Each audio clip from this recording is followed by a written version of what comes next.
All right, folks, we are back. We took a little week off, had some things going on. We're nice and rested up. Some pro wrestling stuff has been happening all week, and we're here to talk about it. And which show are we going to talk about it on? Welcome to this week's episode of Off the Top Rope. Welcome to the episode of Off the Top Rope. And first off, I know things around the world are just crazy right now. I'm just going to tell you guys, please take care of yourselves. Please watch out for each other and make it through this crazy time that we're having in the country of the United States. That's about it, as best as I can say it. But, hey, just look out for each other and, we'll all get through it. That's what I will start off with. Yeah, it'll end. It'll end. Just survive through it. Yep. But, man, we had a lot of pro wrestling stuff going on. Hell, I modded my PlayStation 2 so I could play King of the Coliseum again. Ooh. Shit, I had... Look. So at the end of every match, they have the crowd. It tells you the crowd rating, right? Uh-huh. So I started first playing again, and of course I had to pick my boy Kenta Kobashi. Yes. GOAT. And I went against Yuji Nagata. Also GOAT, okay. So me and Yuji Nagata put on a show for the people in the Tokyo Dome. 80% crowd reaction. 80% of the crowd loved the match. I didn't know what I was doing until halfway through the match. But, of course, the GOAT Kenta Kobashi won. He's going to win. Of course. Yeah. And to give you guys an idea, this is 2000... I want to say 2004, 2005, Kobashi and Yuji Nagata. So this is when these guys were actively monsters back during that time. But yeah. Nagata had to live through Inokiism, bro. He had no choice. Yeah, he had to live through that. Well, shit, he was still living through it. He's still living through it. It was 2005. It was still happening. Because, that was when he was sending guys to, Pride? Yeah. They were in there getting their asses legitimately beat by MMA fighters. By MMA guys, yeah. What was it? Oh, I forgot which one it was. He was getting sent in there and he was getting he had 5 or 6 concussions before going in. I think he sent Shinsuke down there. Yeah. Shinsuke didn't do too bad though. Shinsuke at least won a couple things. That's how he was able to become Shinsuke Nakamura in the early 2000s, because he was able to be King of Strong Style. He was able to be a shooter. So Inoki was oh, you can actually fight. All right, you're in. One that people don't know can actually back in the time was I won't say kind of a shooter. He was a shooter. You didn't know because he was under a damn mask. It was fucking Jushin Thunder Liger. How do you think he survived 30 years? You think that Ibise kick, he fakes that? Bro. No. He can hit that shit for real. And he KO'd somebody with that. Just a thought. Ibise kicked somebody, busted them open, and KO'd them. I think people if you weren't around, if your first experience with Japanese wrestling was Kenny Omega and Kazuchika Okada and mid 2000s or mid 2010s Hiroshi Tanahashi, I don't think you understand how dangerous Japanese pro wrestling used to be. Oh, it was dangerous, man. A lot of those guys were legit. Outside legit. Minoru Suzuki, being one of the that dude was beyond legit, right? Mm-hmm. You listen to somebody like Boss Rutan, who's friends with Minoru Suzuki. He talks about Suzuki all the time. How they were, fighting in Pancrase. It's oh. No, bro. When you hear the stories, they are crazy stories. Yeah. That's what you do. That's what they had to do before in Japanese wrestling. Yeah, man. Yeah. So, yeah, good stuff. But, I took us on my own little tangent. No, bro, it's totally fine. Our podcast. getting my PS2 all squared away. Now it's loaded with a ton of games on a hard drive to play. Mm-hmm. On real hardware, not emulator, real hardware. Yeah. But yeah, so I played some King of the Colosseum 2, Part 2. Can't be Part 1, you gotta have Part 2. But yeah, man, so we're gonna transition that, some good stuff into some, I don't know what you call it, but we're gonna bring up the subject of, we had two winners, two former AEW stars. Yeah, we'll say former AEW stars. No, definitely stars, because one of them was the biggest star in the company when they were there, for sure. Yeah. So CM Punk, he beats Jey Uso on Saturday Night Main Event in the worst wrestling match you'll ever see. I think people are finally seeing how bad Jey Uso is as a wrestler. It's awful, bro. It's not just him. CM Punk is fucking awful too. Well, yeah. They were both bad. They were both actively bad during that match. They were terrible. Oh man, there was this time that CM Punk did the weakest, weirdest, dumbest spear I've ever seen. All those words put together. So yeah. It was just bad, dude. And then he was trying to go to sleep. He could barely lift Jey Uso. He was struggling. They were both tired, 2 minutes in. Well, I won't say 2 minutes, 5 minutes into the match. It was, I don't know. Look, what you like, that's what you like. You want to go on the flip side? Jey Uso messed up a neck breaker. Yeah. And CM Punk kicked him in the back of the head. Yeah. And then CM Punk poured a bunch of water on him on the outside of the ring. It's just bad, dude. Main event, by the way. That was your main event. Co-main event was pretty much, it was Jade Cargill versus Tiffany Stratton. We already knew Tiffany Stratton was hurt. She was injured before dropping the title. Is that why that match was 5 minutes? Yep, she was legit injured. So they had Jade pretty much squash her to get the title. I don't care what anybody says. I'm happy for Jade. Congratulations, Jade. That's my world champion. I'm happy for Jade, but she's about to get exposed. Bad. In WWE? Nah, it'll be fine. I'll be fine. Look, they're going to put her in a 30-minute match with Io Sky. She'll get exposed. Nah. It'll be fine. Look, here's the difference. The difference is people will look at Io Sky, for example, right? And Io Sky is a fantastic wrestler. Io Shirai is a fantastic wrestler. Always has been, always will be. People got to see her actually wrestle against Mayu Iwatani last weekend. Mm-hmm. And everyone was I saw people were oh, so does WWE force people to slow down? And everyone's yes. Yes. Yes. So you don't have to worry about that case because Io Sky, if they do wrestle, which at this point, who knows? Because apparently they've had the same 3 women around that title for 6 months. So who knows if that's even going to be a thing. But even if it is, Io ain't going to be wrestling the Japan style. She's going to be wrestling WWE style. She's going to be slowed down. Everything's going to be fine. Oh. And Jade ain't Jey Uso. So we're good. We're about to have the second worst match, which is going to be Jade Cargill versus Nia Jax. Because remember, Nia Jax busted her open a few months ago, right? Well, not a few months ago. A few weeks ago. And people blame Jade for it, which is hilarious still. Which is insane to me, but it's clearly Nia Jax that did, Nia Jax has literally hurt 4 other people. 4 or 5 other people. Yes. I don't know if you saw this, but did you see WWE had to delete the tweet they did congratulating Jade for winning? To delete it? Yeah. Why'd they have to delete it? Racist comments underneath. They didn't know. They didn't know that was going to happen, right? Yeah. What is their audience? Exactly.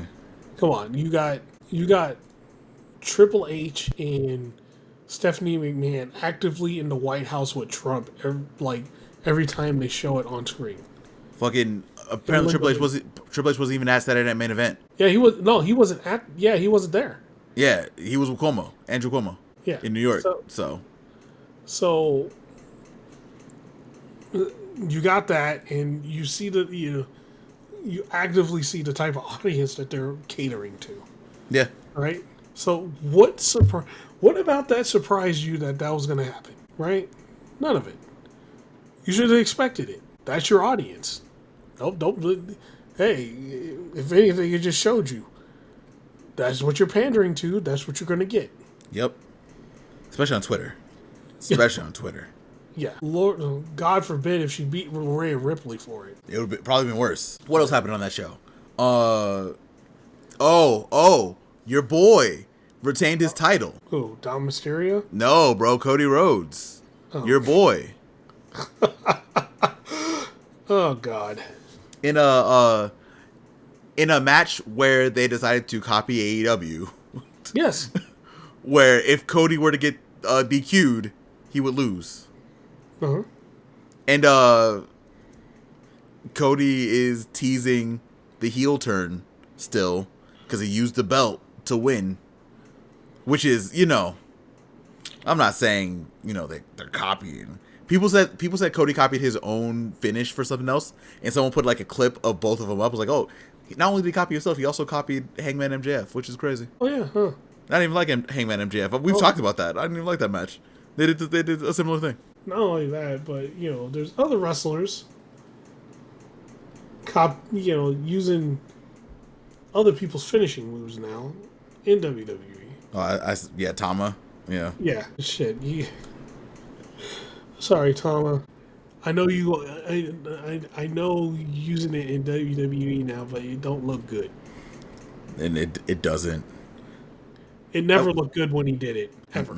But of course, he took the advantage. He's like, fucking Osprey's out. They'll never know. They'll never know. They will never know. It's like, bruh, come on. Immediately. It's literally just a hidden blade. A shitty version of the hidden blade. There's a fucking terrible version of the hidden blade. Like, stop it. Come on, man. Oh, and then we got to talk about Drew McIntyre on the side of this too. Apparently, Drew McIntyre is like 2-9 in world title matches since losing, or since since his WrestleMania run. Yep. And now people are mad. Like, what does he have to do to win? What did Triple H do to him, or what did he do to Triple H? Like, well, y'all were so big on these like long drawn out world title reigns. That congratulations. Also, Triple H is a shit booker. Oh, he's trash at booking, bro. He's really bad. It's just now getting exposed. Like, what? The thing was, when they first made him booker, he just, okay, let's give them all the matches they want, so it looks like I'm a good booker. That ran out quick because they don't have that many. There wasn't that many that people wanted to see, right? And it had the other problem, the bloodline, right? So you had this like 2-year bloodline thing going on, where one guy held every single title, which kind of stunted the growth of everyone else. And you're seeing the repercussions of that shit now. Big time. So, like, you don't really have any, like, no one really is established now. There's people trying to get up and they're actively getting squashed. Like, one of the most over people in WWE is LA Knight. Mm-hmm. LA Knight's literally done everything right. Everything. He comes out, has a pretty safe wrestling style, has a catchphrase. He's WWE to the T. Is like if you took a guy and wanted to make him a prototypical WWE guy,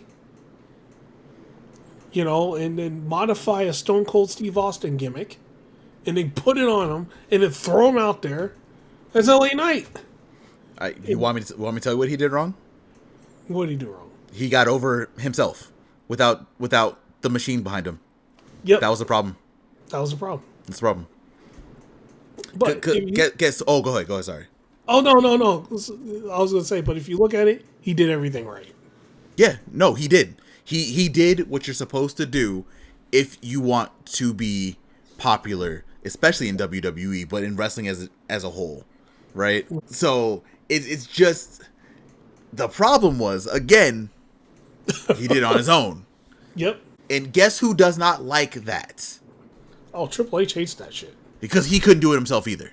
Well, because, yeah, like, let's be real, guys. Like, we going to talk about Triple H here for a second.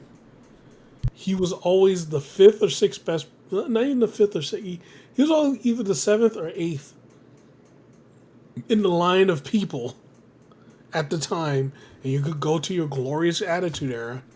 He was either like the 7th or 8th person, you know, if you put it in the depth chart of how good, you know, a top 10, out of their top 10, right? And even then, that's kind of a stretch. Yeah. He had, you know, he had certain backing because of, you know, the obvious reasons. And then they made him look like a top guy. That's really what happened. Because before that, he wasn't really a top guy. He wasn't until he got with Shawn. And not even then. Shawn Michaels was the top guy. He wasn't, right? Yeah. DX. So, yeah. We'll just leave. Shit. Even in Evolution, he was not the top guy in Evolution. No. Like, here's the thing that people, if you were not around at this time, you will not understand. Triple H benefited heavily from everyone above him leaving WWE. Mm-hmm. The Rock dipped. Stone Cold dipped. Undertaker didn't dip, but he kind of slowed down and did something different. Right? Like, Shawn Michaels was injured and dipped. Like, there was a lot of the people that were above him end up leaving to where he had to be thrust in this position. And because he is a good company man, he was able to do it. But if you really go back and if you really watch what Triple H was doing back in the day, you would fully understand why WWE right now is not in a good place. Mm-hmm. Yeah. You would really see that. Like, the two, and, you know, I'm going to go off of the Evolution thing, right? He was so-called leader, right? So-called. But actually, the real head of the group pretty much was Ric Flair. He was the guy he was that guy in the group. Even, like, damn near 60-year-old Ric Flair at the time was still the guy. Yeah. In that group. And then it was like Randy Orton, Batista, and then it was Triple H. Yeah. Yeah, people don't talk about that either. He definitely was like the worst part of Evolution. Yeah. Like, he stuck out like a sore thumb. Because, again, like you said, you had Ric Flair, who is Ric fucking Flair, right? Yeah. Like, jet stealing, wheeling and dealing, you know, like Jeff Lyon, like Ric Flair. Yeah. You had young upstart Randy Orton looking like $1 million back in the day. Mm-hmm. Looked like your prototypical wrestler back in the day. Had everything, silky smooth and everything. Yeah. You had your powerhouse, Batista, who we don't give Batista enough credit for how great he was, bro. Yeah. And then Triple H. And then it was Triple H, right? Like, literally the worst talker, the worst wrestler, the worst everything out of Evolution. Yeah, in that whole group. And then you go, let's see, you can even go to DX at the time, right? Yeah. Let's go to DX. Pretty, like, okay, you have Shawn Michaels in the group. Shawn, it's the Ric Flair situation again, right? Especially in the 90s. Especially at night. It's fucking Shawn Michaels, okay? And then you had the New Age Outlaws at the top of their game, right? Yeah. It wasn't fucking with them at the time when they were at the top of their game. Literally one of the best wrestlers in that group, X-Pac. Yeah. Could wrestle anybody. And then again, the worst at everything, Triple H. He wasn't even great in his own in his own time that people try to give him a lot of credit for. And this is also something Bret Hart said. Yeah. By the way, Bret Hart was like, he wasn't even good during the time he was in.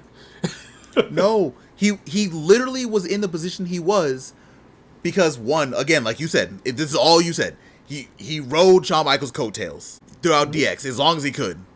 Yeah. Rock left, Stone Cold left. They had another show that they had to fill, so he ended up being the guy over there. Mm-hmm. It wasn't out of it wasn't out of performance. It was out of necessity. Yeah. So. God, hold on. Can we continue this? Because I really like what we're doing right now. Because I think we need to expand on this a little bit more. All right, let's expand. People like to talk about NXT Black and Gold being as great as it was. Do you remember who and what was around NXT Black and Gold that made it great? People think it's Triple H because, Triple H was booking all this other stuff, blah, blah, blah, blah, blah, blah, blah. NXT had the best wrestlers on the planet at the time. All coming from, like, Ring of Honor, like, anywhere that they were doing really good wrestling, they got funneled into NXT. Well, you got... Actually, I actually, like, I want to say, like, 80% of them were from Ring of Honor. Yes. And... Actually, we could go even further because there were some Ring of Honor guys already on the main roster with, like, Seth Rollins, right? Yeah. So, yeah, like 80% of NXT Black and Gold was Ring of Honor at the time, and then you had a little bit of PWG, a little bit of Dragon Gate, a little bit of New Japan sprinkled in there. Yeah, because just... think of the people who were in NXT. When you could think of how great NXT was back in those days. Yeah. Sami Zayn, Kevin Owens. Yeah. At some point, they got Tommaso Ciampa. They got Johnny Gargano. They got Adam fucking Cole, Kyle O'Reilly, Roderick Strong. They ended up getting, like, also female goats like Bayley, Mercedes, Sasha, Charlotte Flair, Becky, too. In Loki, this ain't gonna be a shit on people episode because we're gonna get into other stuff, but we're gonna have a conversation about Becky pretty soon. Well, I'm just gonna say the first three that you mentioned, right? I'm gonna get chastised for this.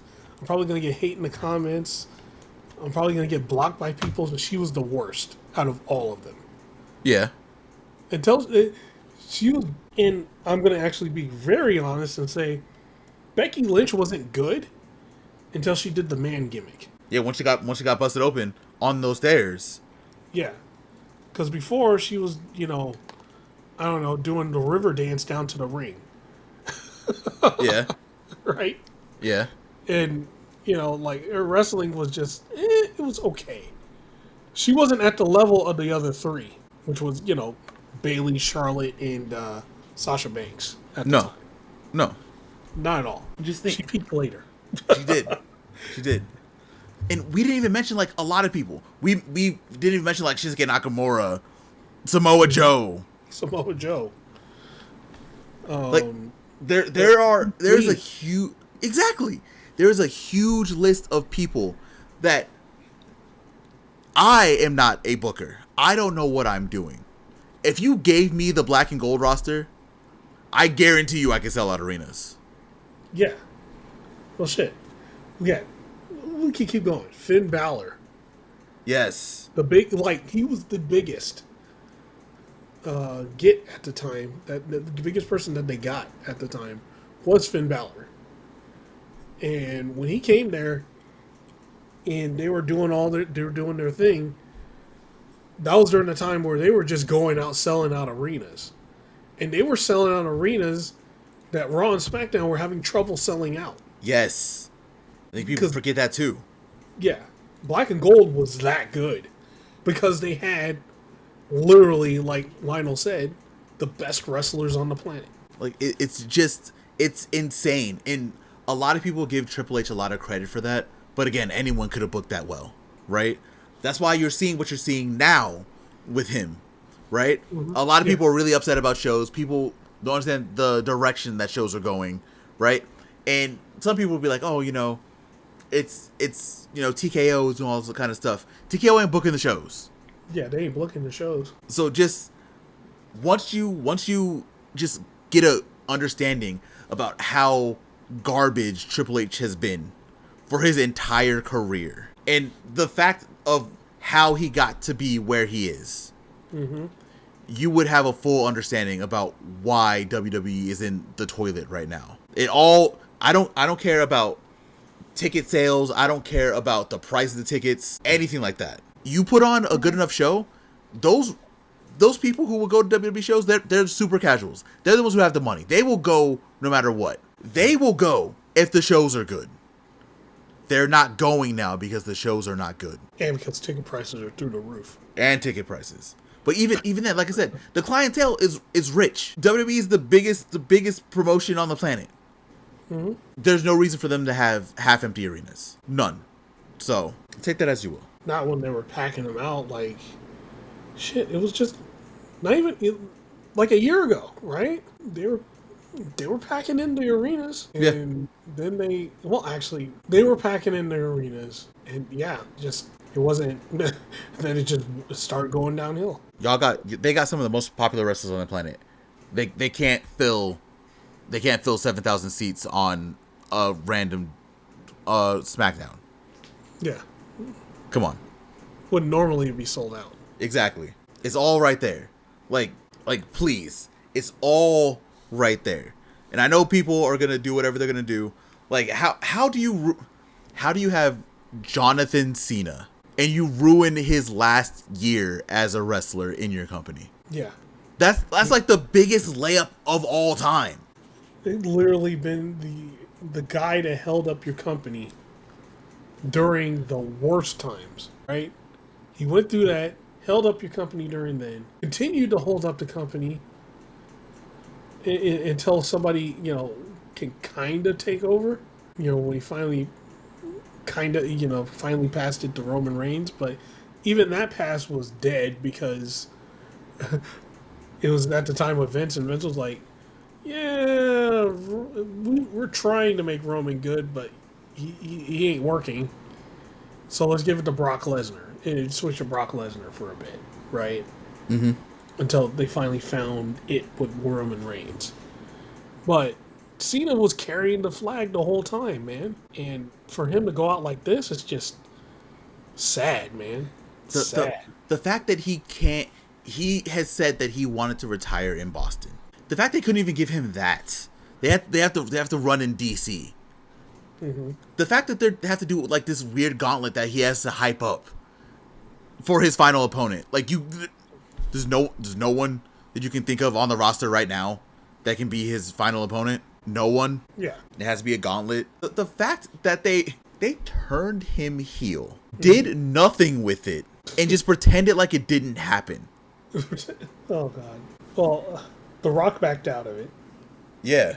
Because I think The Rock's also, he's like, you could play that clip where he said, "This is the biggest piece of dog shit." Yeah, he probably saw that and said that, and he backed out after WrestleMania. So, I don't know, man. Damn shame. Yep. Which is a damn shame. Yeah, you shouldn't do that to Cena, man. Like that is your guy. That is your guy. That is the guy that puts you in this situation. This should have been the easiest thing to do. Yeah. Literally, and at that point, you don't even really have to do anything to book it. Be like, yo, hey, John, who do you want to go against in your last 10 matches? Who do you want to go against? And they have him go against all those people in the last 10 matches. Yeah. That you want to work with. Give him the title. Give him the title for it. And just give him the title for it because it's WWE. Titles don't really matter there. Give him the title and just have him wrestle everyone who wants to wrestle. Like, that's it. Like, that. It's that simple. Put him in the main event for everything. Yeah. People would have ate that up. Yeah. It's his final, it's his final tour and everything. Just let him, just, the guy's carried your company. Give him the best send-off that you could possibly give him. Can I give you, like, my headcanon on why they did it this way? Yeah, it's going to be crazy. It's going to be crazy. I got a whole lot of, like, thoughts and reasons, but yeah, go ahead, man. It's jealousy. Yeah. Jealousy. Straight up. Mm-hmm.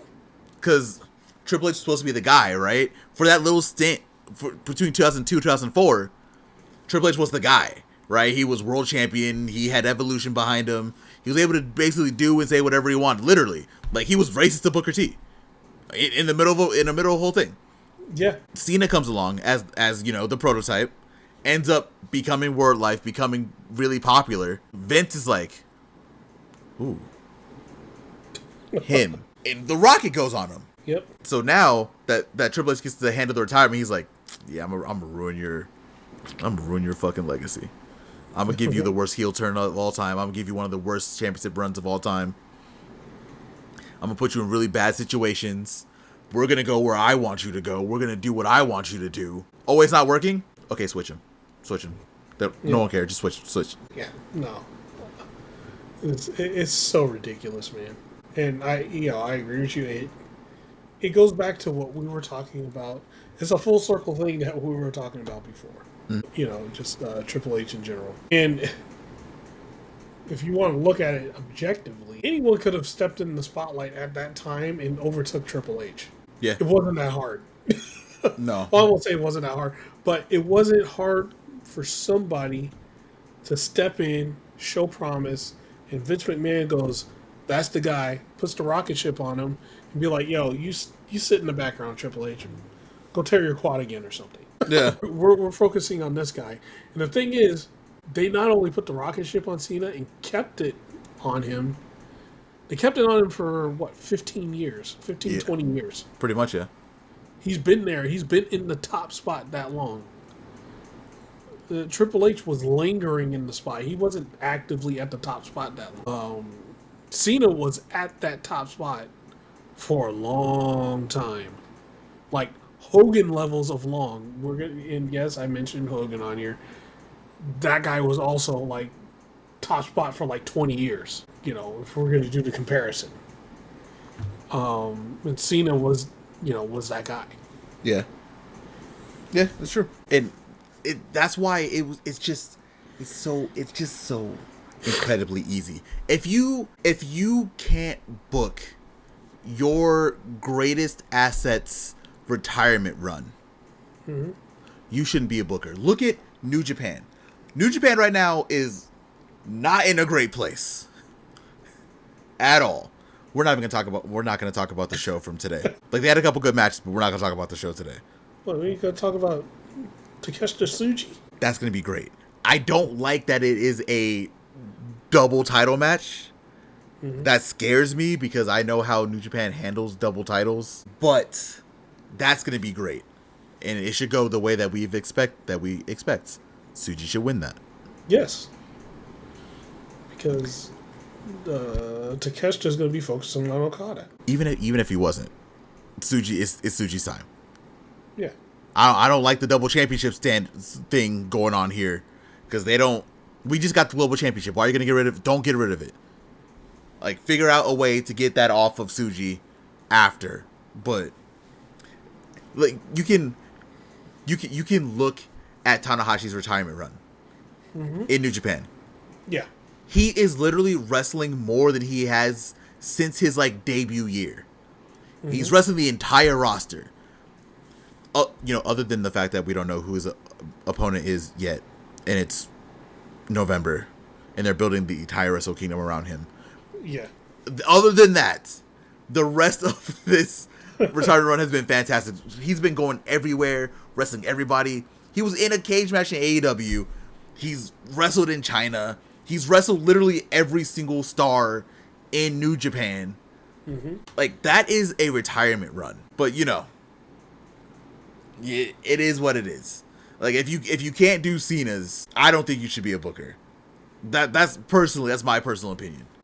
I agree. Like, Cena's, like you said, John Cena's retirement run is the easiest layup you could possibly do. The easiest. It's literally as easy as going, John, give us the list of the 10 wrestlers you want to wrestle. That's how easy it is. Do you want a title? You don't want a title? Okay, we don't need a title. Right. You give us the 10 wrestlers you want to wrestle, or however many, right, from that week on, right? Give us the X amount of wrestlers, and we are going to promote the shit out of it every week. And every week, you're going to either be co-main event or part of the main event. Or the main event. That's it. Well, it's WWE. You don't even have to wrestle on TV. We'll get you in here. We'll give you a 20-minute promo segment in the beginning of the show. Hype up your match. You're John Cena. Everyone loves you. Just do that. You wrestle at the pay-per-view. You wrestle on Raw, SmackDown, whatever, our main event, co-main event. We sell a bunch of tickets. People go happy. You get what you want. The wrestlers that get to wrestle you get what they want.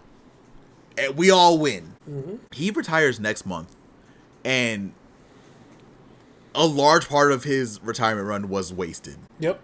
Yeah, bro, I don't know.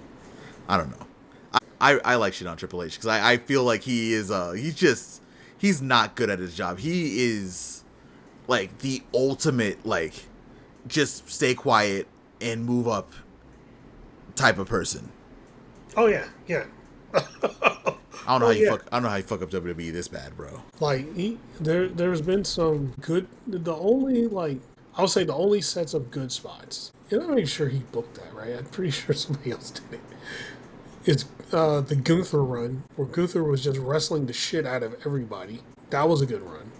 Mm-hmm. And then, no, that's about it. That was the Gunther run. Yeah. Because all the top people in WWE right now, which this is what we were going to be talking about initially. All the top people in WWE right now came from AEW. Oh, so now that we said what we wanted to say about Triple H, we'll segue into that. Mm-hmm. Right now we have what is it, like 2/3 of the company? Well, no, I won't say 2/3 of the company, but 2/3 of the shows have former AEW champions on their show, holding their titles, which is Jade Cargill, CM Punk, Ricky Starks. Hold on. I got the list if you want. Oh yeah, go for it. Okay, the current champions who have not been built directly by WWE, right? Oh, so yeah, people that came from either AEW, CMLL, other places, and are champions currently. I'm gonna count CM Punk because CM Punk wouldn't be back in WWE without AEW. Yeah. Stephanie Vaquer. Mm-hmm. AJ Styles and Dragon Lee because they're tag team champions. Cody Rhodes, Jade Cargill, Julia. Mm-hmm. Let's see who else. And then in NXT, Ricky, Ethan Page, and Mariah May, Blake Monroe. Blake Monroe, yeah.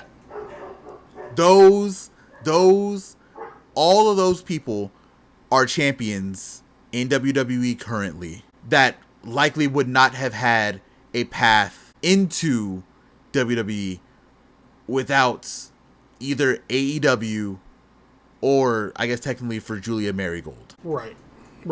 But, man, people are going to probably get mad at me again. Julia in WWE doesn't work.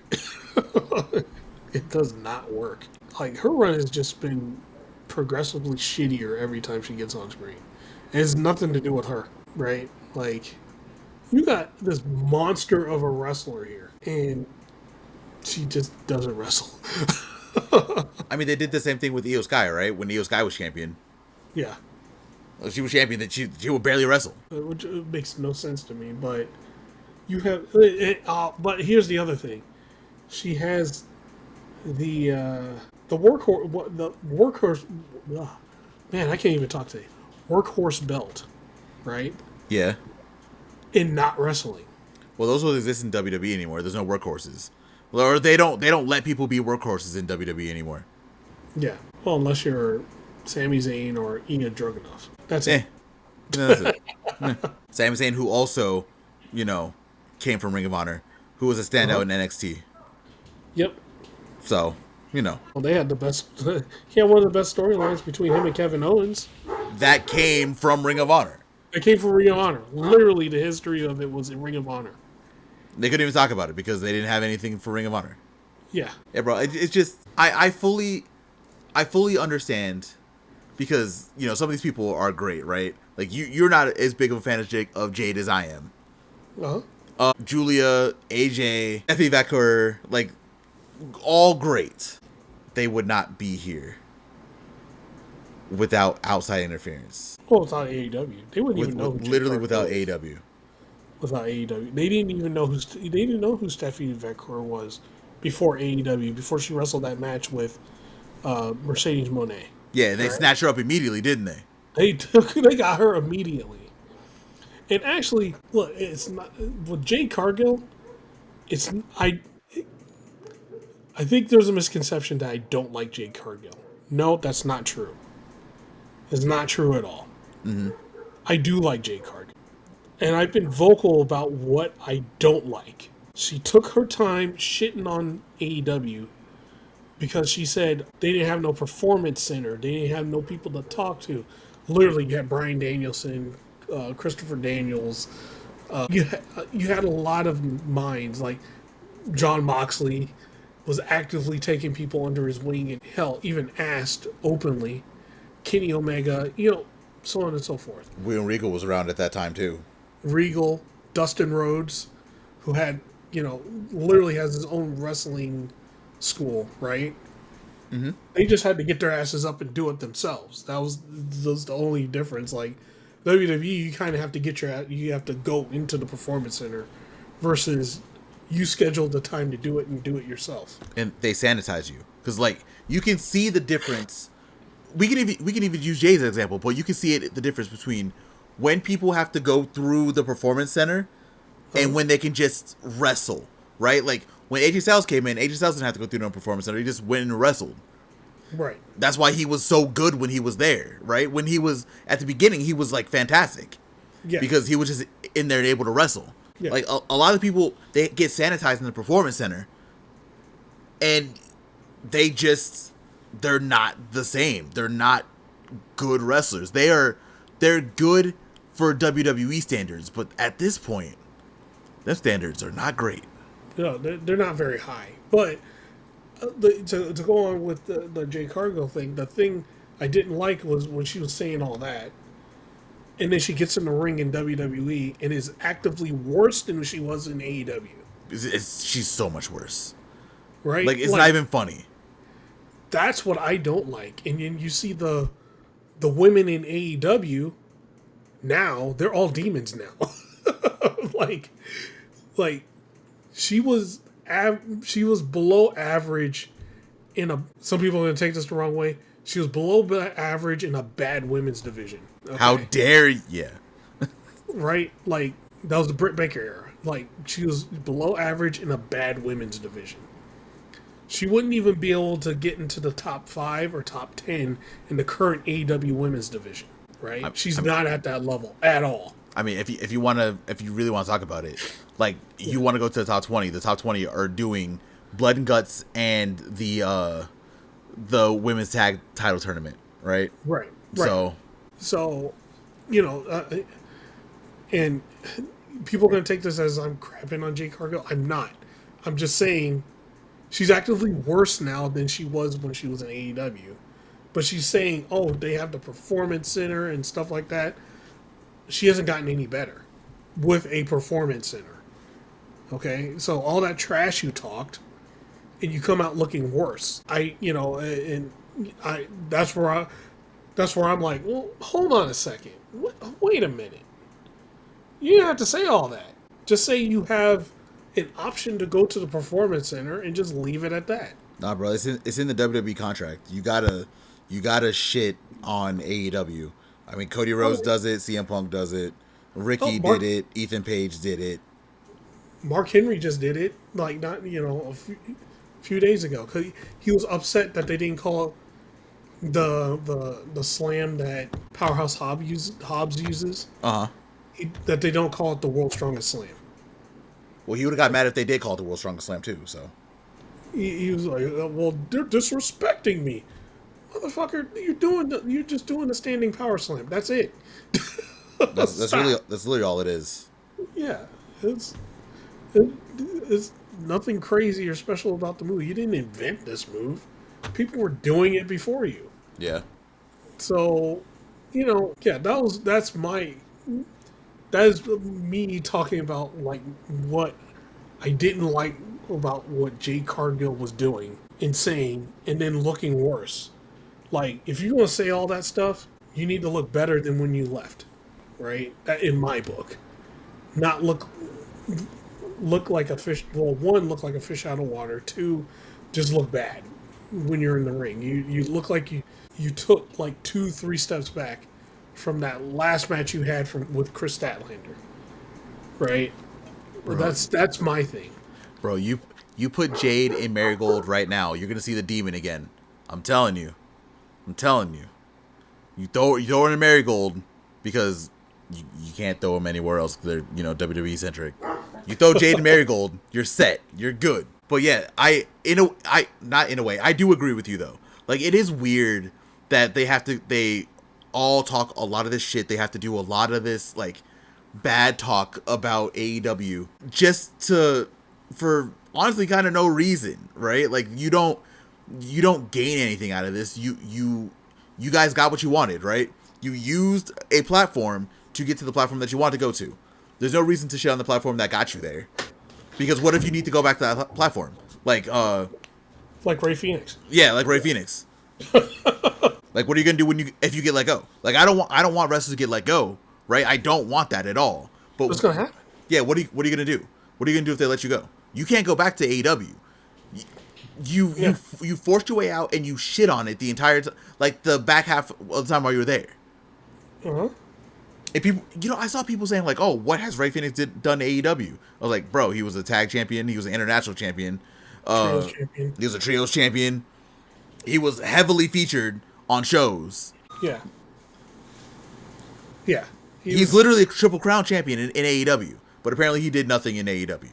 No, look, they're trying to say that to kind of save face of how bad he's booked now. He did. He's almost on now less than he was in AEW. Actually, he is on in his last like few months of AEW. That's about all you see of Ray Phoenix right now. Yeah, it's not great, right? So you're gonna be in a situation where you could be like Malachi, you could be like Rusev, who obstructed their way throughout AEW the entire time, not wanting to lose anybody, and now both of them in the span of 6 months have lost more than they lost in AEW. Both of them. Like, congratulations. Like, what are y'all gonna do if you get let go? Like, this is not like you need to be nice to AEW. No, that's not a thing. You can do whatever you want. If you hate your time there, you hate your time there. Like, that's right. That's whatever. The problem is, you're in a bad situation. If you get let go, you can't go to the second biggest company on the planet. Yeah. Like, shit, even we thought Andrade went out, when he went out, it wasn't amicable. Apparently it was. Apparently Andrade was smart. He went out, but, there's the stuff happening now that he's probably taking WWE to court for right now. More than likely. Because, yeah, you can't say, you can't wrestle for a year. It's like, no, you're fucking with my money, dude. Yeah, you didn't. You fired me. Alberto Del Rio did the same thing and won within like a week, and he was out, doing his thing. Mm-hmm. So I could totally see Andrade doing the same thing if Andrade is smart. Yeah, I don't know. It's just like you definitely in the situation where you're in WWE, right? We'll keep on using Ray Phoenix. If you're in Ray Phoenix's position, bro, there's a very high potential, and I don't want this to happen. I'm gonna say this. I don't want this to happen. There's a high potential you're let go. Oh yeah. They're not gonna take you in CMLL because they're doing a lot of really good stuff. New Japan might take you, but you got to be in New Japan right now. And as much as I love New Japan, it is forever going to be my first favorite wrestling company. Mm-hmm. They're not in a great place right now. You're not going to be able to go back to AEW because of the way that you left. Mm-hmm. So it's just, you don't want to burn that bridge. I would say the same thing about if someone left AEW or someone left WWE to AEW. Like, if you might want to go back sometime, you don't want to burn that bridge. But we don't have to worry about that because no one ever burns that bridge. Yeah, they don't torch that bridge. They don't torch the free money bridge. No, it's a concern. And people, you should be, if you are a wrestler and you want to wrestle for the second biggest company in the world, if something were to happen with your current job, and if you fuck up that bridge, yeah, you can make money on the indies, and that's great. You can do your thing. But, I mean, come on, right? Like, well, Here's the thing, though, right? You could not. You can. You could do every like I. It's the LA Knight thing. You could do everything right and still not get brought back, right? Yeah. Like literally, Matt Cardona. Matt Cardona, king of the Indies, king of the dead man, doing all this stuff. He's doing all this work outside and keeping himself relevant. And the only way he could get on a WWE TV is through TNA whenever they decide to put him on. Well, Right? he was begging for like 5 years. Also, Yeah. anyone who would listen to him, he would talk about how much he wanted to go back Right. And, for years. but still, he hasn't talked crap about WWE or anything like that. You could be on that end of the spectrum where you're trying to, actively praise the company and stuff like that, and they still won't bring you back. Yeah. And you could do everything right, make a name for yourself and do everything outside, but still not get brought back. They'll take your wife, but not you. And she's doing big things over there. She just took a title from AAA today, while we were recording. Oh man. Yeah, she is now with Ethan Page, the AAA mixed tag team champions. Oh wow. Yeah, actively while we were recording. Yeah. They're getting all them belts from AAA. I don't know how many. I don't even know how many they have left at this point. Probably not many. They're all going to WWE somewhere. Or to the TNA titles. Well, they just got a couple back actually. But they got a couple back just now. They got the world back, and they got the world title back. The women's title is still in NXT, and it's about to be the current champion in Jordan Grace going at it. So Jordan Grace is gonna get that title back. Okay. Probably not. She's still on that WWE punishment for being successful outside of WWE. Oh, yikes. Right? If she was successful in AEW, she wouldn't have to worry about that too much. She would get that hot 6 months. That first week to 3 months, depending on your success in AEW. Because you look at it, I think she's been there almost a year now, and she hasn't won any title. Yikes. Blake Monroe, or Mariah May, has been there like 3 months, if that. She's already North American, the women's North American champion. Well, yeah, because, she was in one of AEW's biggest stories. So they were like, oh yeah, look, everything's better over here. Look over here, look at me. She's a champion. Look at developmental, yay. But yeah, that, I don't know. I feel for Jordan Grace because she's great, but in WWE she's never gonna get the recognition that she deserves. No, low-key, just like Ray Phoenix. Ray Phoenix is also great, but they wanted Penta. If you watch her it was like her last year in TNA. She was fantastic. She was a monster. And then she went to WWE and it kind of just like fizzled. Yeah. Yeah. Sad, but It happened. It is what it is. Mm-hmm. These are just the choices you make, right? Like WWE is not the end all be all anymore. You don't have to go there to live the dream. In most cases at this point now, you make more money going other places. Yeah. Not even just AEW. You could probably make more money on the indies at this point. Yeah, indies, and if you want to go to Japan, go out there too. They'll pay you. They will. All right, man. We did a number. Yeah, we kind of took that topic and ran with it for an hour. We could make this a whole we could make this that first hour its own whole little podcast section. We could. We might. I don't know. We'll see what happens. So this is what I suggest we do currently. Yeah. We got to go through AEW Dynamite and AEW Collision. Yep. We missed last week because life, which is fine.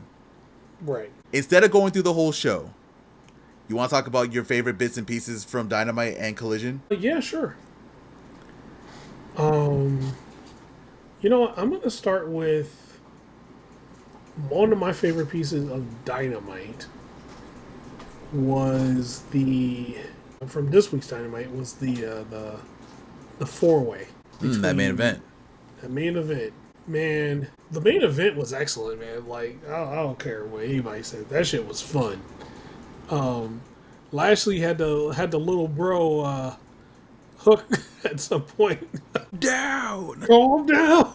He fucking knocks the shit out of him. Hook goes flying, dude. He little broed him quite a few times, man. He's like, stop it. And the only reason Samoa Joe won was because, it was a split second Bobby Lashley got held back. Otherwise, Hangman would have a real problem with Lashley. I think we're at the point now where you can't deny Lashley. Mm-mm. Right? Like, he is one of the most over people in the entire company, whether people like it or not. Yeah. He needs to be in the world title scene, and I think this is a very good start. Mm-hmm. And, like, Ricochet is top notch, man. He is top tier. I don't give a shit what anybody says. Ricochet is actively one of the best heels in AEW. He's also going to be world champion at some point in the next couple years. Oh, yeah. Guaranteed. Yeah. I would love to see him get any of the singles titles. Maybe one of the ones held hostage by Okada. Or have a banger series with Kyle Fletcher and maybe take the title from him, take the TNT title from him and have a run for a little bit. Mm-hmm. Later on. But, yeah, Ricochet needs some gold. That's all I'm going to say. Either the trios, the tag, something. Ricochet needs some gold. I fully expected them to be trio champions last week. And, I mean, to my understanding and to my idiocy, to be honest, I should have known the Ops weren't going to lose last week.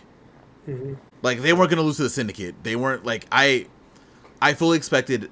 What I wanted to happen was that the Ops were going to lose to the Syndicate, and then in, like, maybe not a long run, the Syndicate loses to the Demand. That's all I was thinking was going to happen. But, of course, Ops just turned. They're not going to lose those titles, despite the fact that, as much as I love all three of those men as Trios champions, they are doing nothing with those titles. Right. But either way, going back to your point, yeah, like, Ricochet needs to be a champion in AEW soon. Mm-hmm. This is why I wish we kind of just break off the international championship, bring it back, put that shit on Ricochet. Yeah. Oh, Ricochet, he'll wrestle internationally. Yeah. He wrestled Zack Sabre Jr. in the main event of the Tokyo Dome this year for Wrestle Dynasty. Yes. So one of the other things that was probably like one of my favorite moments of the show, and it wasn't even a match. It was it sucked what happened, with Penelope Ford, but you saw it happen when she did that. You saw it towards the end of that match last week? Yeah. She was like, she hit the ground and then she started, like shit, like hitting her feet on the ground before they pinned her, right? Mm-hmm. Like, it was just, she messed up her arm. But the part where Megan Bain was talking, and then Marina Shafir shows up and is like, yeah, I got this. And then John Moxley is like doing what we were all probably doing, like, oh shit. He had that look on his face like, oh, yo, this is going to be a problem. Oh, these women are screwed. You guys are fucked.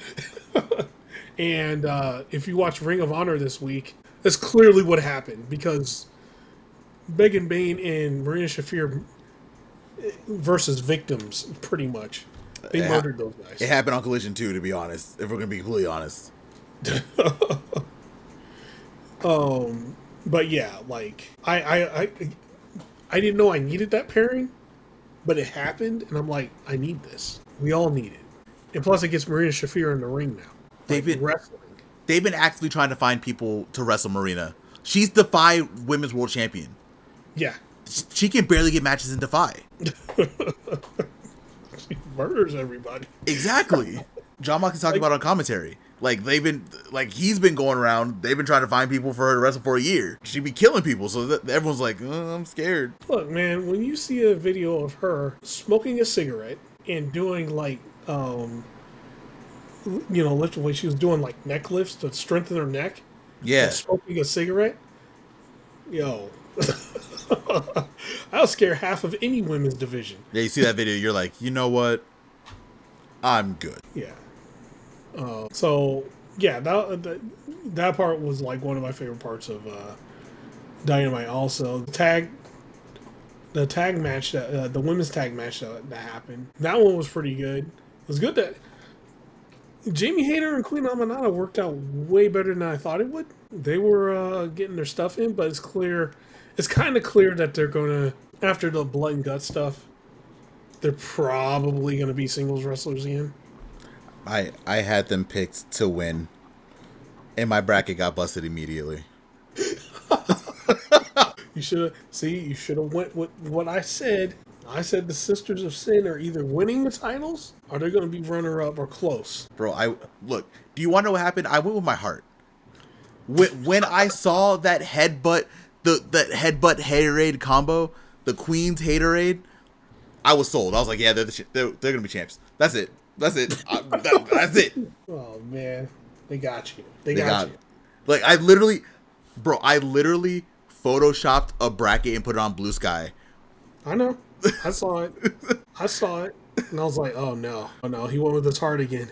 But realistically, it was the right choice, right? Because you want to establish your first women's tag title tag champions as a legit tag team.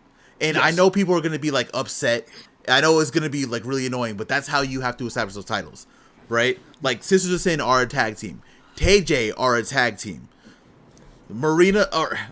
Megan Bain and Penelope Ford were a tag team. So people are going to be mad when Willow loses, when Mercedes and Athena lose. They're going to be mad when Tony loses and Mina lose. But realistically, that's kind of what you have to do. Unless the only other option I think is either an established tag team, which the two that we talked about, or Tony and Mina. Those are your three options. I honestly, I don't think Tony and Mina are winning. I don't think so either. It should either be TJ or Sisters of Sin. As much as my heart also wants Mercedes and Athena, that ain't gonna work. That ain't happening. That ain't gonna work. Oh, okay. Hold on. So now that we talked about it for a second, I'm gonna tell you my theory. Okay. Why we're having Athena and Mercedes tag? Because it's that thing we said a while ago that AEW likes to put stories in tag matches. Mm-hmm. I think Athena's going to end up turning on Mercedes to finally get that championship match and then be the one that takes the TBS title from Mercedes. At World's End? At World's End, yeah. That's what I was thinking too. Because, like, the way this is lining up, they're not going to go further. They'll go to a certain point in the tournament if they do. I don't think they're beating Willow and Harley. But if they do, they're going to lose the next round. And Athena's going to get pissed, right? Mm-hmm. Because, look, if you look at it, Mercedes is in, like, literally everything. So she has a title match that she's defending the title against Olympia. She's also in the Blood and Guts. Mm-hmm. She's also in the tag tournament. She's also in the world title match, right? Like, she's in, like, 4 different things. Yeah. So, with that lack of focus, she's going to get back. They're going to lose that tag match. That's going to piss Athena off. Mm-hmm. And then Athena is going to go after her. And then, well, she's going to lose the world title match. And then, Blood and Guts and, and the other things, she's going to win the Oh, no, she's not defending a TBS championship. No, it's right? CMLL. Yeah, she's defended CMLL. She might lose that. Well, actually, no. It's a build-up to the world title match. Yeah, no. Maybe it was after the world title match. The AEW world title match. Yeah, maybe? No. Bro, she won that match. She won that match. Or if there's interference, I can see interference happening. Similar to the way during the Sisters of Sin match, in Tekla coming out and spearing Jamie Hayter, right? I could see something like that happening, and then Mercedes loses a title, and it starts going in a downward spiral. I think she's not going to go into that downward spiral until she loses to Chris. Yeah. Because like you said, to your point, she's doing blood and guts. She also defended on Collision. She's also going to Rome again pretty soon. She is going everywhere. She is burning the candle at both ends right now. Yeah. So once she loses to Chris in a few weeks, it's gonna be over. It'll be done. Yep. So yeah, man. And let's see. As far as my other, maybe like favorite moment of the show was the Don Callis Family Summit. Honestly, you hit all the points that I want to talk about, because Don Callis Family Summit was also one of my favorite parts too. Yeah, man. Like, whoo, man. They, first off, it's like that, you ever see a group of people that all hang out at one point in time, and then collectively they start not liking one person in the group, so they don't include that person in anything? Mm-hmm. That's what's happening to Takeshita, right? Like, they include Okada in everything, but they don't include Takeshita, and it's supposed to be a family thing, right? Takeshita is, like, literally just popping up and, like, kind of like, what the fuck, guys? Bro, they said, Don Callis said that Takeshita had travel issues and couldn't be there, and then showed up 5 minutes later. Yeah, I guess he got his travel issues fixed. Takeshita's like, yo, what the hell? Y'all just didn't invite him. You didn't invite me. And then when they got there, and first off, the picture is hilarious. The pictures are always hilarious. It's so good. I sadly though, I think that confirms that Andrade is going to be out of here for a little bit, because Andrade wasn't in the picture. Yeah, unfortunately, but hopefully he gets that stuff straight, and we can get his ass right back in there. Yeah. But yeah, that picture was hilarious. And yeah, the moment with Takeshita and Okada. Takeshita was like, oh, all right, I'll do the thing. I'll shake his hand. We're cool, okay? And then Okada flips him off when he was trying to shake his hand. People were getting mad at Takeshita. And Takeshita put his hand out. He was like, I'm going to do this. I don't want to, but I will. Yeah, and they were actively trying to blame him for what happened. It's like, because Takeshita put his belt down, like anybody would. Takeshita had that look too. Like, you motherfucker. It's like, I did the right thing, and you're the one messing up. Okay, I'm gonna put this belt down. We're gonna handle business right now. And everybody was like, "Oh no, Takeshita, no!" Yeah, yet I am Takeshita is the problem apparently. Takeshita, Don was like, "For me, please just do this for me." After threatening him to kick him out of the family, by the way. Yeah, people aren't talking about that. Takeshita got threatened to be kicked out of the family if he didn't shake Okada's hand. Right. And then Okada was the one who was like, "Nah, fuck this." It was Okada. It was Okada. But somehow it was okay if Okada did that, but not for Takeshita, right? Which means Takeshita is on his way out of the Don Callis family anyway. You want to know another hint about him being out of the Don Callis family? What's that? On the Tanahashi retirement show today, Takeshita was by himself. Rocky didn't come with him. Takeshita was alone in Japan today. Oh, man. Rocky was with him throughout the entire G1. Rocky was with him when he defeated Zack a couple weeks ago. But no one in the Don Callis family came with him this time. Suspicious. Planting the seeds. They planting those seeds, man. Yeah. Oh, you know what? We can't get out of Dynamite without talking about the last segment before the show ended. Oh yeah.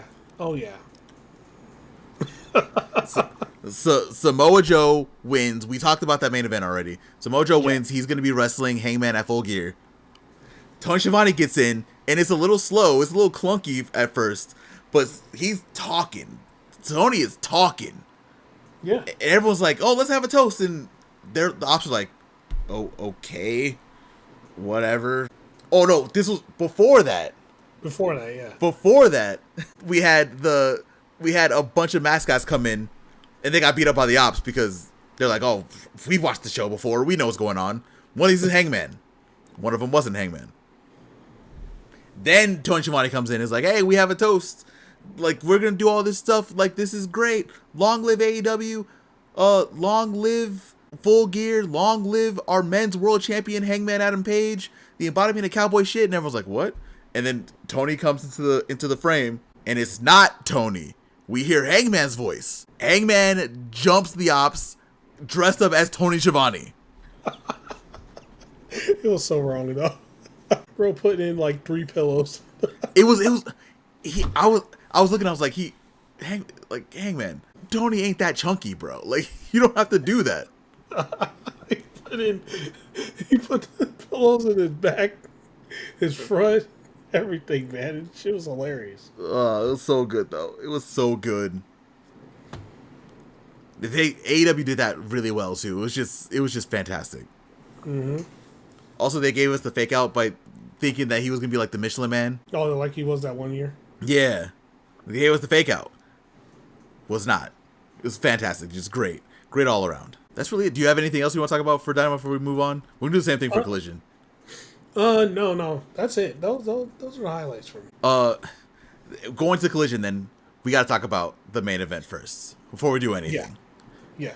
We had an ROH World Championship match between Bandito and Mascara Dorada. It felt like it was going a little slow at first, like for the first couple minutes. Bandito messed up his shoulder again during the match, but Bandito messing up his shoulder just unlocked the entire match. They went crazy for 20 minutes. Like, it just was just a fantastic match. You have any thoughts on this one at all? I'll say this. We get this match of the year level match, and it was on at the same time as the worst possible wrestling match in history that we talked about earlier. Mm-hmm.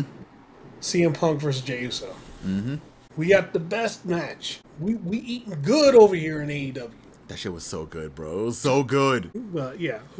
Bandito ain't letting up, man. Like, his foot is on the gas, and he's not slowing down, man. And doing this shoulder injury is making it even better now, because he's really selling now a lot more. Mm-hmm. Like, it's just fantastic. All I can say is that match was fantastic. Like, top tier level of pro wrestling match. That's it. That's all I gotta say. The fact that they got that at like 1 a.m. most likely, because they did Ring of Honor, Dynamite, and Collision all on the same night. Uh-huh. The fact that it was probably like 1 a.m. and the crowd like woke back up immediately.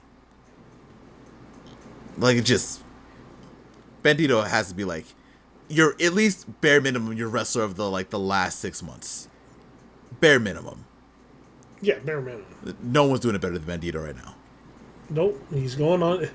Look, the run Bandito's going on is close to one of those generational runs, like almost like an AJ Styles run, or the AJ Styles New Japan run, or or the Kurt Angle and TNA run. Mm-hmm. Very close to that. It's just so good. Speaking of so good, we have officially our men's and women's blood and guts matches set. We'll start with the men's because that one's like, whatever. We have the Death Riders, Jon Moxley, Claudio, Pac, Wheeler Yuta, and Daniel Garcia versus Darby Allin, Mark Briscoe, Orange Cassidy, Roger Strong, and Kyle O'Reilly for the men's blood and guts. For the women's blood and guts, they're going a little hard. We got a lot of crazy people. 6v6.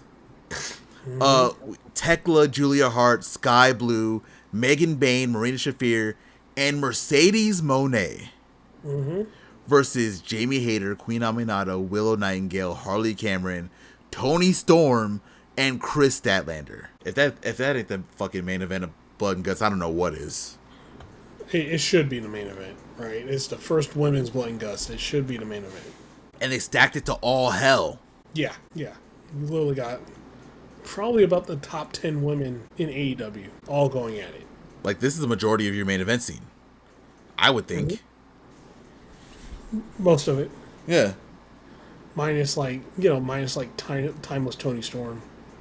No, Tony's in here. Oh wait, yeah. Yeah, Tony's in here. I don't know why I just like completely blanked that out. Because in a way, like you get it, but like some of these women in here, like Mercedes is in here. Yeah. Why is Chris in here also? Oh, Chris and that's the interesting part. We got Chris Statlander and Willow on the same team. I mean, Willow did come out to make the try to make the save for her at some point too. So we're gonna get some interesting stuff here. Mm-hmm. What else happened on this collision that was really good? Like I'm not gonna hold you. Like a lot of this collision was like okay. What's another? We got men's and women's. I guess the only other thing, and then I'll pass to you. See what else you want to talk about. Mercedes and Olympia was really good. Not really a lot to talk about, but the one to talk about was that tag match between Okada and Takeshita and the not acclaimed. The not so acclaimed. The not so acclaimed.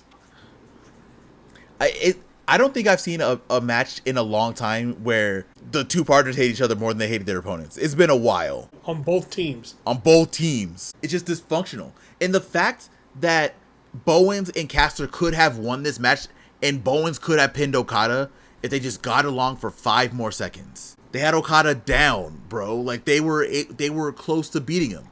Meanwhile, Takeshita and Okada were basically fighting each other for a little bit also. Takeshita power bombed Okada out of a trio woe. Well, the fact that if Bowens would have just moved, so Caster tags in, right? Gets on the top rope. If Bowens didn't decide to argue and just got out of Caster's way, and then like just reached in and tagged himself in and pinned Okada, they would have won. Yeah, they would have. But they couldn't get out of their own way. Nope. And that would have been an easy match against, the unified champion. Mm-hmm. But no, y'all let y'all bullshit get in the way. And let's be real, Takeshi and Okada also were letting their bullshit get in the way. Yep. The entire match. Those two do not like each other. Meanwhile, Don Callis is trying to sit here and pretend like, oh, everything's hunky dory and everything's fine. They should have kicked Takeshi out already at this point. Like just let it happen. Get Takeshi up out of there. I think they might be. I don't think they should wait until after Wrestle Kingdom, but they should definitely just move along and get Takeshi up out of the Don Callis family because it's time. Oh yeah, it's happening. They're slow burning it, but it's gonna happen. Yeah. Was there anything else that you want to talk about from Collision? Because like Collision was a fun show. It was taped. They had like a lot of recaps, stuff like that. We don't have to go. Is there anything else that you want to talk about from Collision? No. You hit the points that I wanted to hit, pretty much. Mm-hmm. I will say, I did enjoy Roddy, Mark Briscoe, and Commander defeating LFI. That was good. Fuck Sammy Guevara. We need to have that conversation about Sammy, bro, because it doesn't work. Like it just doesn't work. You know what? Let's have that conversation now. Yeah. Sammy Guevara and LFI doesn't work. No, it really does.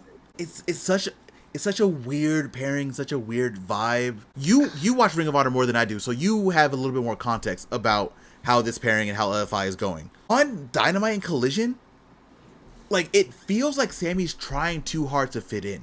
And like not in like a, oh, this is a storyline, we're trying to make this work type of thing, but like legitimately it feels like he's trying really hard to make this work. Yeah. It's equally as awkward on Ring of Honor, right? Oh, okay. It's like that. Man, this is just a whole episode of me getting hate. But nah, you'll be fine. It's like that.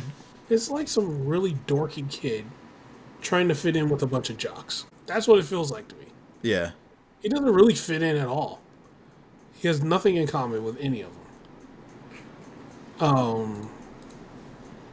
But it's just awkward, man. It doesn't fit. Like Sammy Guevara does not fit with LFI.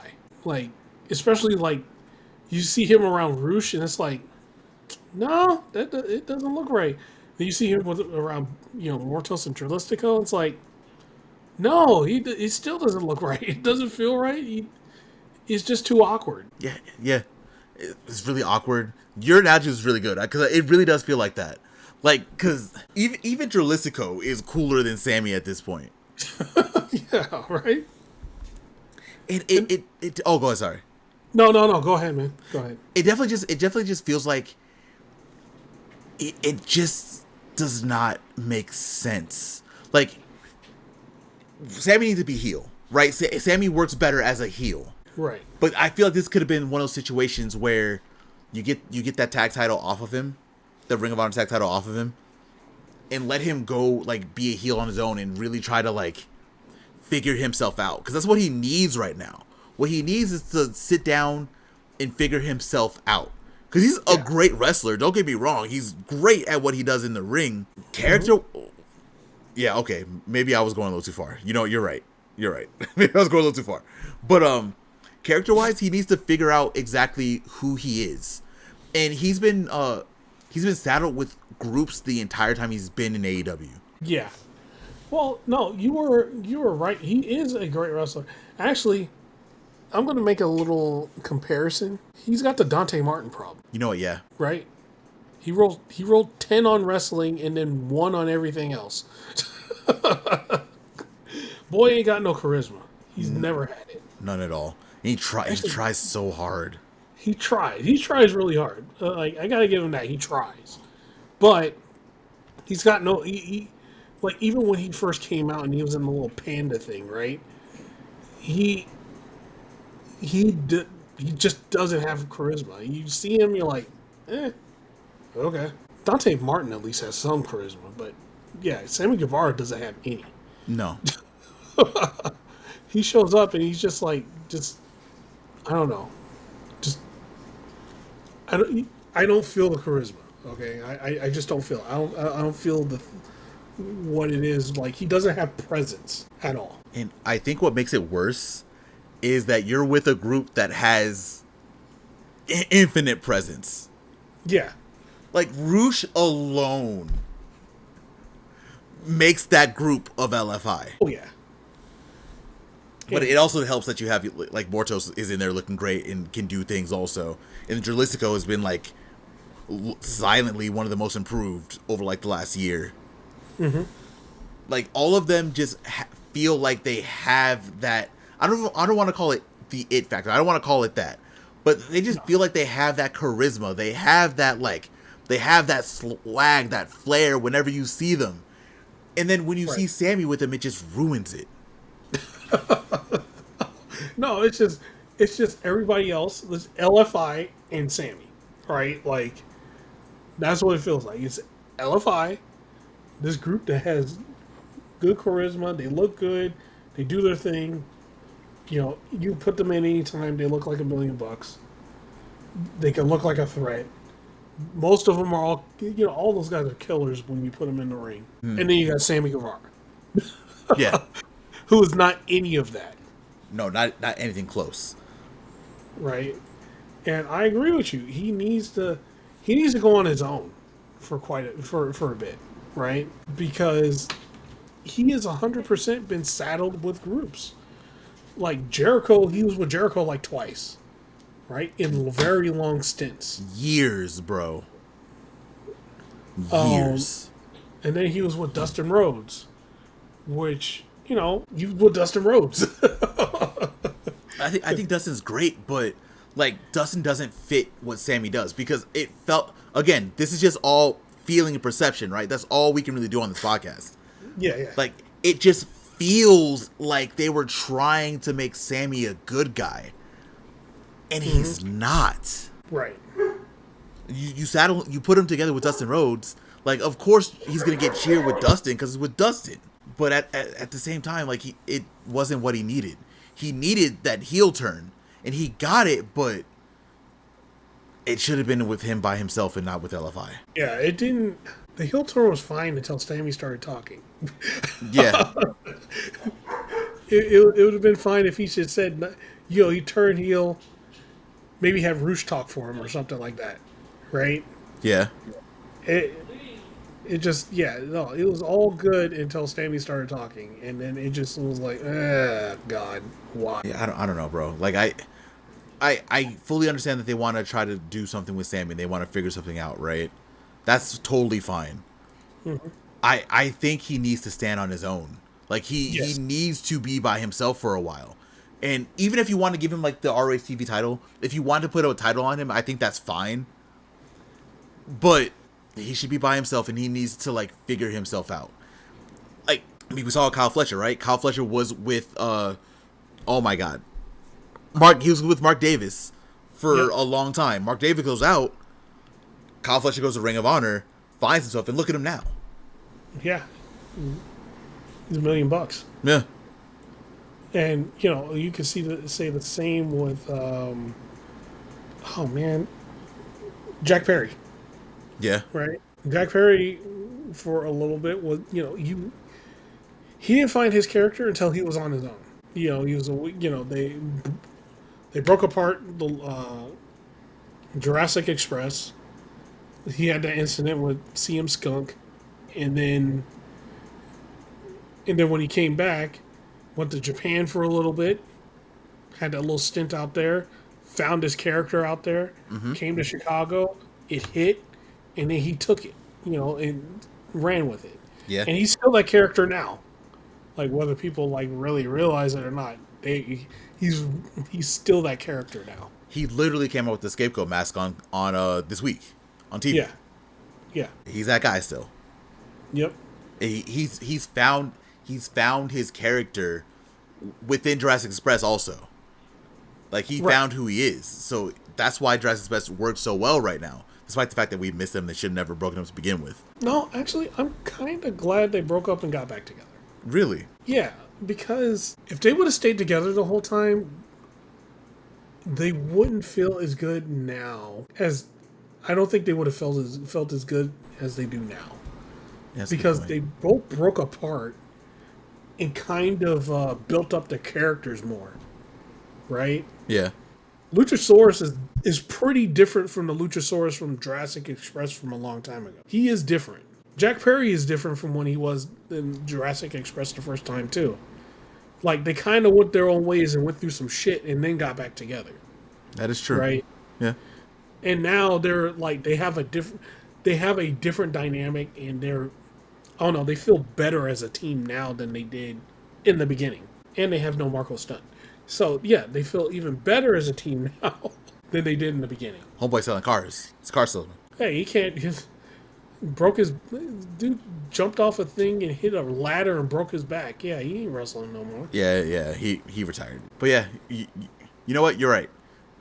They definitely, as much as I love Jurassic Express and want them to be together forever, they definitely need the time apart. And I think throughout, even though the circumstances weren't the most ideal, it does make sense that they were able to go figure themselves out, and now they're back together better than ever, and close to winning $1 million. So, yeah, because if you look at Jack Perry back then, he kind of didn't have a character, right? No, not really. Yeah, you're right. He could only be Jungle Boy for so long, and the thing that kind of exposed him was the Four Pillars fucking angle, right? Yeah. He got exposed real bad. Like, actually, him and Sammy got exposed pretty bad. Low-key, Darby kind of did too, but Darby is just like an anomaly. Like, he's able to do... Like, he's just popular, right? Like, he's popular with, like, a certain subset of people. Right. Only one who was really ready for that position was MJF. Mm-hmm. So, yeah, like, and funny enough, the only one that is still trying to recover from the Four Pillars angle thing is Sammy Guevara, the person we talked to before. He's the only one that's saying, like, oh, your favorite pillar is talking. Like, bro, that's long gone. We're over that. It's been a couple years. And you're not a pillar. Yeah, that shit is dead. That ship has sailed, bro. Yeah, let it go. Especially, with all the people in there now. It is sailed. It is sailed far, far away. Not when you got a Kyle Fletcher there. Mm-hmm. Not at all.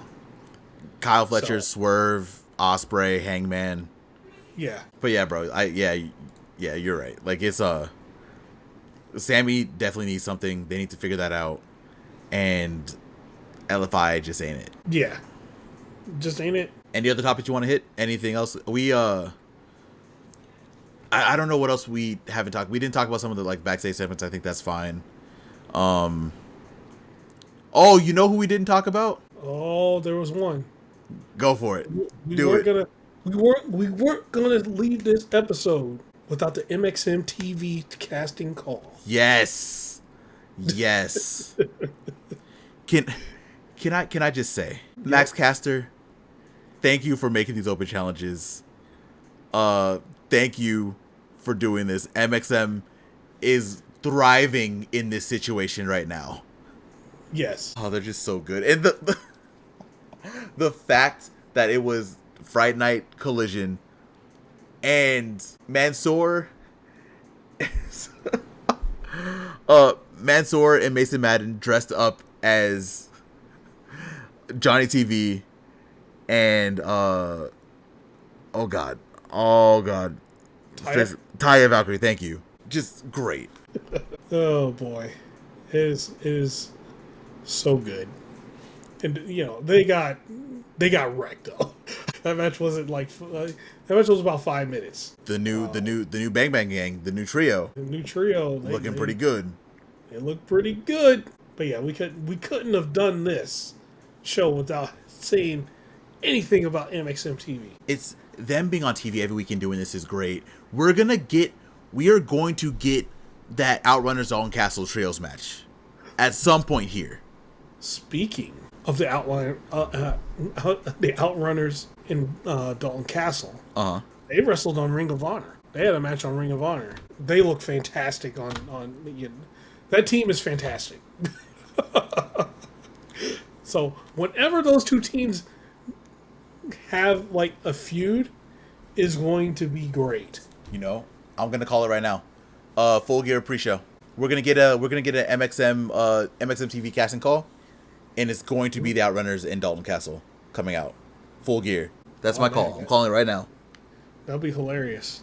And maybe, just maybe, Dalton Castle will get to punch Johnny TV in the face. This is gonna lead to AEW's best feud of 2026. Probably the most hilarious feud. If it's anything like the Dalton Castle, the Dalton Castle Johnny TV feud in Ring of Honor is probably like one of my favorite feuds because it's so hilarious. Mm-hmm. It's just like Johnny TV turns down Dalton Castle's challenge and then gets pulled away by Taya Valkyrie while he's in his pose. And Dalton Castle is like, no! And is like running after him, trying to make him make the match. And then Johnny TV breaks out of that and just does parkour over everything. It's so good. It's so good. Yeah. So, whenever we get it, I hope they just go into the craziness and the silliness of both teams. Because, both teams are silly, but they're serious, though. It's going to be so good when we get it. It has to happen. Like, these casting calls cannot end until we get that trios match. Yeah. We have to get that match. All right, man. Anything else you want to talk about when it comes to AEW Dynamite or Collision? No, man. That's it. Do you have anything else? Any other topics that you want to touch on before we wrap this thing up? No, not today. We spent an hour on a topic, so not today. Then you know what time it is. Yeah, let's take it home, man. This is where we end the podcast, friends. Thank you all so much for listening. Prof's gonna talk about it, but I know we said some things that y'all don't like, so you gotta leave comments. Like this, you gotta leave comments this week. For sure. Prof's gonna talk a little bit more about that on his side. But if you want to talk to us directly, you can find us on Blue Sky. Like, we are very easy to find. Maybe not this week, because I don't think either of us were really on Blue Sky that much this week. It's been a long week. Yeah, it's been a week. It's been a week. But if you do want to talk to us, you want to find us there, you want to talk about our opinions that we had, because we had some very, very poignant opinions this week, you can follow us on Blue Sky. You can follow the entire podcast at THGPW Podcast on Blue Sky. You can follow Proffitt at Proffitt on Blue Sky, PROFFITT. You can follow me at Shikoku, SHIKKOKU, because I know some people listen to this podcast, they don't like what we talked about. So definitely go on, give us a follow. We post the podcast there. We talk about the shows, talk about anime, pro wrestling, video games, everything over there. So definitely make sure you follow us. Also, if you can't listen to us on YouTube, which Prof's going to talk about in a minute, follow us on Spotify. Our podcasts are up there. Everything that we record goes over there immediately. They all go up at the same time, so you can definitely get them on the go. It's very easy to grab, very easy to download, very easy to comment over there too. We will look at those comments. Just make sure you do. And yeah, make sure you follow and give us all the ratings for there. Proffitt, tell the people about the YouTube. All right, guys. So on the YouTube, if you're listening to us over there on YouTube, hell, if you're listening to us anywhere, thank you very much. First thing I'm gonna ask you, if you like this video, you like the subjects we talking about, tap that like button. It for sure helps us out. It gets the podcast to more people that would be interested in the AEW podcast. Also, like Lionel said earlier, comment. I know. In that first hour, there is no way you ain't head down typing a comment, because we touched on a lot of stuff. And probably touched some sore points for some WWE fans. I know I said some things that probably get people upset and they gonna type. So hit us with the comments. Hey, we appreciate them, and we'll answer back. We don't bite. Lastly, subscribe, hit that bell button, so that whenever a podcast shows up, you get it. You get notified, and you ready to go. So thanks once again, and we're out. Peace.